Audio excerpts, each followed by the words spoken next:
Primera carta a los Corintios, capítulo 1. Pablo, llamado a ser apóstol de Cristo Jesús por voluntad de Dios, y Sóstenes, nuestro hermano, a la iglesia de Dios que está en Corinto, a los santificados en Cristo Jesús, llamados a ser santos, y a todos los que invocan en todo lugar el nombre de nuestro Señor Jesucristo, Señor suyo y nuestro. Gracia y paz a vosotros de parte de Dios, nuestro Padre, y del Señor Jesucristo. Doy continuamente gracias a mi Dios por vosotros, a causa de la gracia de Dios que os ha sido concedida en Cristo Jesús, porque en Él fuisteis enriquecidos en todo, en toda palabra y en toda ciencia, de modo que el testimonio de Cristo se ha confirmado en vosotros. Y así no os falta ningún don, mientras esperáis la manifestación de nuestro Señor Jesucristo. Él os confirmará hasta el final, para que seáis hallados irreprochables el día de nuestro Señor Jesucristo. Fiel es Dios, por quien fuisteis llamados a la unión con su Hijo Jesucristo, Señor nuestro. Os exhorto, hermanos, por el nombre de nuestro Señor Jesucristo, a que todos tengáis un mismo lenguaje y a que no haya divisiones entre vosotros, a que viváis unidos en un mismo pensar y en un mismo sentir. Porque por los de Cloé me han llegado noticias sobre vosotros, hermanos míos, de que hay discordias entre vosotros.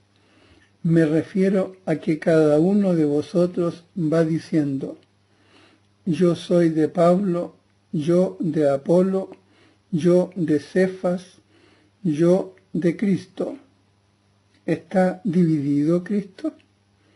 ¿Es que Pablo fue crucificado por vosotros o fuisteis bautizados en el nombre de Pablo?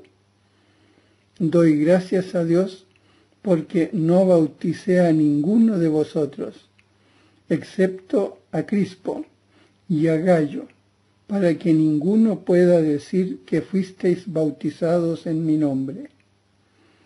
Bauticé también a la familia de Estéfanas. Fuera de estos, no recuerdo haber bautizado a ningún otro, porque Cristo no me envió a bautizar, sino a evangelizar, y no con sabiduría de palabras, para no desvirtuar la cruz de Cristo.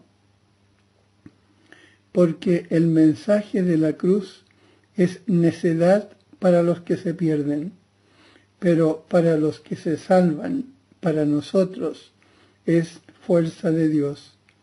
Pues está escrito: destruiré la sabiduría de los sabios y desecharé la prudencia de los prudentes. ¿Dónde está el sabio? ¿Dónde el docto? ¿Dónde el investigador de este mundo? ¿No hizo Dios necia la sabiduría de este mundo? Porque como en la sabiduría de Dios el mundo no conoció a Dios por medio de la sabiduría, quiso Dios salvar a los creyentes por medio de la necedad de la predicación. Porque los judíos piden signos, los griegos buscan sabiduría. Nosotros, en cambio, predicamos a Cristo crucificado. Escándalo para los judíos, necedad para los gentiles, pero para los llamados, judíos y griegos, predicamos a Cristo fuerza de Dios y sabiduría de Dios. porque lo necio de Dios es más sabio que los hombres, y lo débil de Dios es más fuerte que los hombres. Considerad, si no, hermanos, vuestra vocación, porque no hay entre vosotros muchos sabios según la carne, ni muchos poderosos, ni muchos nobles, sino que Dios escogió la necedad del mundo para confundir a los sabios, y Dios eligió la flaqueza del mundo para confundir a los fuertes. Escogió Dios a lo vil, a lo despreciable del mundo, a lo que no es nada, para destruir lo que es, de manera que ningún mortal pueda gloriarse ante Dios. De Él os viene que estéis en Cristo Jesús, a quien Dios lo hizo para nosotros sabiduría, justicia, santificación y redención, para que, como está escrito, el que se gloríe en el Señor.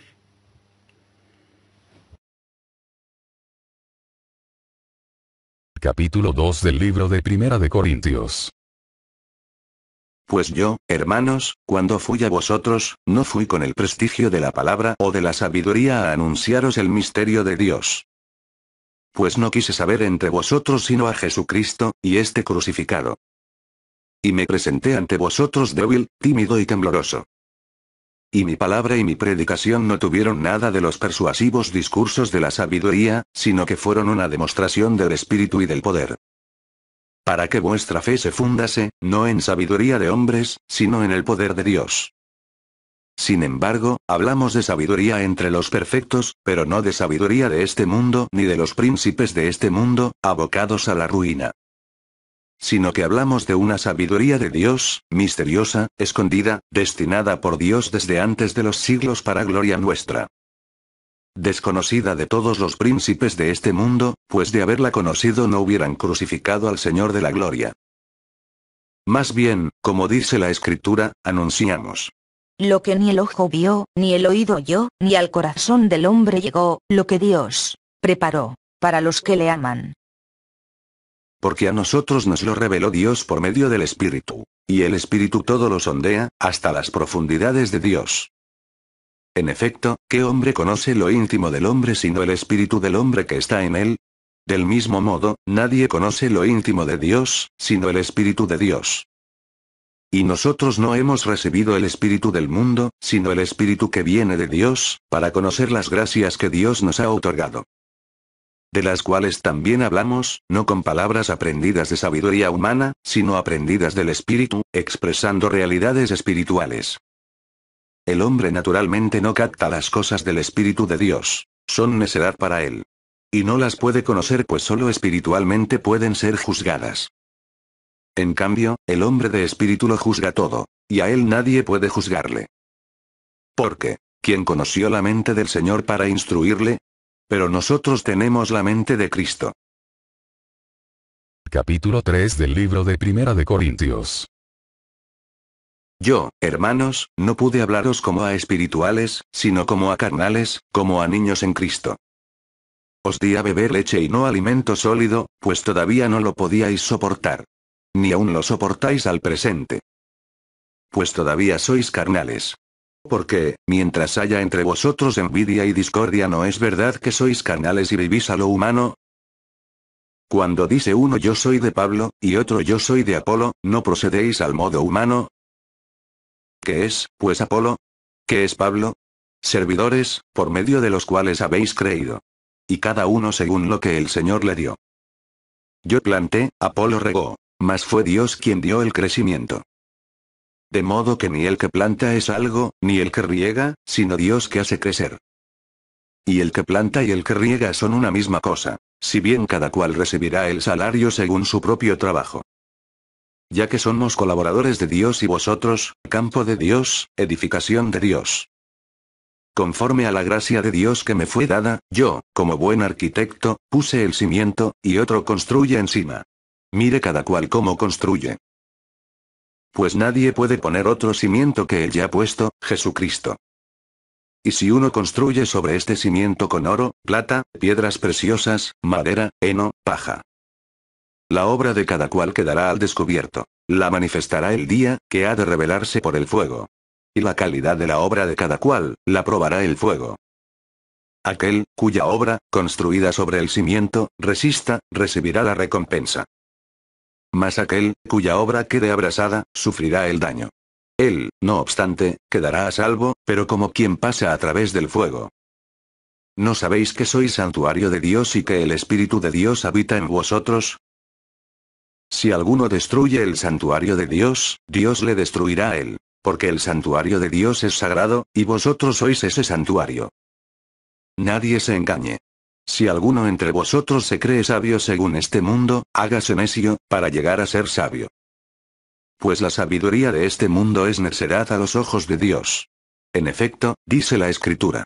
El que prende a los sabios en su propia astucia. Y también. El Señor conoce cuán vanos son los pensamientos de los sabios. Así que, no se gloríe nadie en los hombres, pues todo es vuestro. Ya sea Pablo, Apolo, Cefas, el mundo, la vida, la muerte, el presente, el futuro, todo es vuestro. Y vosotros, de Cristo y Cristo de Dios. Capítulo 5 del libro de Primera de Corintios. Solo se oye hablar de inmoralidad entre vosotros, y una inmoralidad tal, que no se da ni entre los gentiles, hasta el punto de que uno de vosotros vive con la mujer de su padre. Y vosotros andáis tan hinchados. ¿Y no habéis hecho más bien duelo para que fuera expulsado de entre vosotros el autor de semejante acción? Pues bien, yo por mi parte corporalmente ausente, pero presente en espíritu, he juzgado ya, como si me hallara presente, al que así obró. Que en nombre del Señor Jesús, reunidos vosotros y mi espíritu, con el poder de Jesús Señor nuestro, sea entregado ese individuo a Satanás para destrucción de la carne, a fin de que el espíritu se salve en el día del Señor. No es como para gloriaros. ¿No sabéis que un poco de levadura fermenta toda la masa? Purificaos de la levadura vieja, para ser masa nueva, pues sois ácimos. Porque nuestro Cordero Pascual, Cristo, ha sido inmolado. Así que, celebremos la fiesta, no con vieja levadura, ni con levadura de malicia e inmoralidad, sino con ázimos de pureza y verdad. Al escribiros en mi carta que no os relacionarais con los impuros. No me refería a los impuros de este mundo en general o a los avaros, a ladrones o idólatras. De ser así, tendríais que salir del mundo. No. Os escribí que no os relacionarais con quien, llamándose hermano, es impuro, avaro, idólatra, ultrajador, borracho o ladrón. Con esos ni comer. Pues porque voy a juzgar yo a los de fuera. ¿No es a los de dentro a quienes vosotros juzgáis? A los de fuera Dios los juzgará. Arrojad de entre vosotros al malvado. Capítulo 6 del libro de Primera de Corintios. Cuando alguno de vosotros tiene un pleito con otro, ¿se atreve a llevar la causa ante los injustos, y no ante los santos? ¿No sabéis que los santos han de juzgar al mundo? Y si vosotros vais a juzgar al mundo, ¿no sois acaso dignos de juzgar esas naderías? ¿No sabéis que hemos de juzgar a los ángeles? Y cómo no las cosas de esta vida. Y cuando tenéis pleitos de este género, tomáis como jueces a los que la Iglesia tiene en nada. Para vuestra vergüenza lo digo. ¿No hay entre vosotros algún sabio que pueda juzgar entre los hermanos? Sino que vais a pleitear hermano contra hermano, y eso, ante infieles. De todos modos, ya es un fallo en vosotros que haya pleitos entre vosotros. ¿Por qué no preferís soportar la injusticia? ¿Por qué no dejaros más bien despojar? Al contrario. Sois vosotros los que obráis la injusticia y despojáis a los demás. Y esto, a hermanos. ¿No sabéis acaso que los injustos no heredarán el reino de Dios? No os engañéis. Ni los impuros, ni los idólatras, ni los adúlteros, ni los afeminados, ni los homosexuales. Ni los ladrones, ni los avaros, ni los borrachos, ni los ultrajadores, ni los rapaces heredarán el reino de Dios. Y tales fuisteis algunos de vosotros. Pero habéis sido lavados, habéis sido santificados, habéis sido justificados en el nombre del Señor Jesucristo y en el Espíritu de nuestro Dios. Todo me es lícito, mas no todo me conviene. Todo me es lícito, mas no me dejaré dominar por nada. La comida para el vientre y el vientre para la comida. Mas lo uno y lo otro destruirá Dios. Pero el cuerpo no es para la fornicación, sino para el Señor, y el Señor para el cuerpo. Y Dios, que resucitó al Señor, nos resucitará también a nosotros mediante su poder. ¿No sabéis que vuestros cuerpos son miembros de Cristo? ¿Y había de tomar yo los miembros de Cristo para ser los miembros de prostituta? De ningún modo. ¿O no sabéis que quien se une a la prostituta se hace un solo cuerpo con ella? Pues está dicho. Los dos se harán una sola carne. Mas el que se une al Señor, se hace un solo espíritu con él. Huid de la fornicación. Todo pecado que comete el hombre queda fuera de su cuerpo, mas el que fornica, peca contra su propio cuerpo. ¿O no sabéis que vuestro cuerpo es santuario del Espíritu Santo, que está en vosotros y habéis recibido de Dios, y que no os pertenecéis? Habéis sido bien comprados. Glorificad, por tanto, a Dios en vuestro cuerpo. Capítulo 7 del libro de Primera de Corintios. En cuanto a lo que me habéis escrito, bien le está al hombre abstenerse de mujer. No obstante, por razón de la impureza, tenga cada hombre su mujer, y cada mujer su marido. Que el marido dé a su mujer lo que debe y la mujer de igual modo a su marido. No dispone la mujer de su cuerpo, sino el marido. Igualmente, el marido no dispone de su cuerpo, sino la mujer. No os neguéis el uno al otro sino de mutuo acuerdo, por cierto tiempo, para daros a la oración. Luego, volved a estar juntos, para que Satanás no os tiente por vuestra incontinencia. Lo que os digo es una concesión, no un mandato. Mi deseo sería que todos los hombres fueran como yo, mas cada cual tiene de Dios su gracia particular, unos de una manera, otros de otra. No obstante, digo a los célibes y a las viudas, bien les está quedarse como yo. Pero si no pueden contenerse, que se casen, mejor es casarse que abrazarse. En cuanto a los casados, les ordeno, no yo sino el Señor, que la mujer no se separe del marido. Mas en el caso de separarse, que no vuelva a casarse, o que se reconcilie con su marido, y que el marido no despida a su mujer. En cuanto a los demás, digo yo, no el Señor, si un hermano tiene una mujer no creyente y ella consiente en vivir con él, no la despida. Y si una mujer tiene un marido no creyente y él consiente en vivir con ella, no le despida. Pues el marido no creyente queda santificado por su mujer, y la mujer no creyente queda santificada por el marido creyente. De otro modo, vuestros hijos serían impuros, mas ahora son santos. Pero si la parte no creyente quiere separarse, que se separe, en ese caso el hermano o la hermana no están ligados. Para vivir en paz os llamó el Señor. Pues ¿qué sabes tú, mujer, si salvarás a tu marido? ¿Y qué sabes tú, marido, si salvarás a tu mujer? Por lo demás, que cada cual viva conforme le ha asignado el Señor, cada cual como le ha llamado Dios. Es lo que ordeno en todas las iglesias. ¿Que fue uno llamado siendo circunciso? No rehaga su prepucio. ¿Que fue llamado siendo incircunciso? No se circuncide. La circuncisión es nada, y nada la incircuncisión. Lo que importa es el cumplimiento de los mandamientos de Dios. Que permanezca cada cual tal como le halló la llamada de Dios. ¿Eras esclavo cuando fuiste llamado? No te preocupes. Y aunque puedas hacerte libre, aprovecha más bien tu condición de esclavo. Pues el que recibió la llamada del Señor siendo esclavo, es un liberto del Señor. Igualmente, el que era libre cuando recibió la llamada, es un esclavo de Cristo. Habéis sido bien comprados. No os hagáis esclavos de los hombres. Hermanos, permanezca cada cual ante Dios en el estado en que fue llamado. Acerca de la virginidad no tengo precepto del Señor. Doy, no obstante, un consejo, como quien, por la misericordia de Dios, es digno de crédito. Por tanto, pienso que es cosa buena, a causa de la necesidad presente, quedarse el hombre así. ¿Estás unido a una mujer? No busques la separación. ¿No estás unido a mujer? No la busques.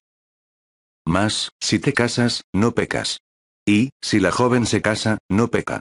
Pero todos ellos tendrán su tribulación en la carne, que yo quisiera evitaros. Os digo, pues, hermanos, el tiempo es corto. Por tanto, los que tienen mujer, vivan como si no la tuviesen. Los que lloran, como si no llorasen. Los que están alegres, como si no lo estuviesen. Los que compran, como si no poseyesen. Los que disfrutan del mundo, como si no disfrutasen. Porque la apariencia de este mundo pasa. Yo os quisiera libres de preocupaciones. El no casado se preocupa de las cosas del Señor, de cómo agradar al Señor. El casado se preocupa de las cosas del mundo, de cómo agradar a su mujer. Está por tanto dividido. La mujer no casada, lo mismo que la doncella, se preocupa de las cosas del Señor, de ser santa en el cuerpo y en el espíritu. Mas la casada se preocupa de las cosas del mundo, de cómo agradar a su marido. Os digo esto para vuestro provecho, no para tenderos un lazo, sino para moveros a lo más digno y al trato asiduo con el Señor, sin división. Pero si alguno teme faltar a la conveniencia respecto de su novia, por estar en la flor de la edad, y conviene actuar en consecuencia, haga lo que quiera. No peca, cásense.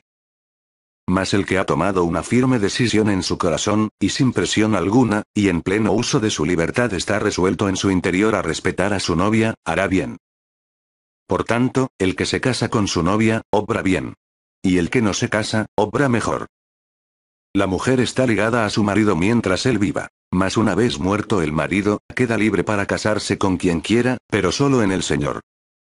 Sin embargo, será feliz si permanece así según mi consejo, que también yo creo tener el Espíritu de Dios. Capítulo 8 del libro de Primera de Corintios. Respecto a lo inmolado a los ídolos, es cosa sabida, pues todos tenemos ciencia. Pero la ciencia hincha, el amor en cambio edifica. Si alguien cree conocer algo, aún no lo conoce como se debe conocer. Mas si uno ama a Dios, ese es conocido por él. Ahora bien, respecto del comer lo sacrificado a los ídolos, sabemos que el ídolo no es nada en el mundo y no hay más que un único Dios. Pues aun cuando se les dé el nombre de dioses, bien en el cielo bien en la tierra, de forma que hay multitud de dioses y de señores. Para nosotros no hay más que un solo Dios, el Padre, del cual proceden todas las cosas y para el cual somos. Y un solo Señor, Jesucristo, por quien son todas las cosas y por el cual somos nosotros. Mas no todos tienen este conocimiento. Pues algunos, acostumbrados hasta ahora al ídolo, comen la carne como sacrificada a los ídolos, y su conciencia, que es débil, se mancha. No es ciertamente la comida lo que nos acercará a Dios. Ni somos menos porque no comamos, ni somos más porque comamos. Pero tened cuidado que esa vuestra libertad no sirva de tropiezo a los débiles. En efecto, si alguien te ve a ti, que tienes conocimiento, sentado a la mesa en un templo de ídolos, no se creerá autorizado por su conciencia, que es débil, a comer de lo sacrificado a los ídolos. Y por tu conocimiento se pierde el débil, el hermano por quien murió Cristo. Y pecando así contra vuestros hermanos, hiriendo su conciencia, que es débil, pecáis contra Cristo. Por tanto, si un alimento causa escándalo a mi hermano, nunca comeré carne para no dar escándalo a mi hermano.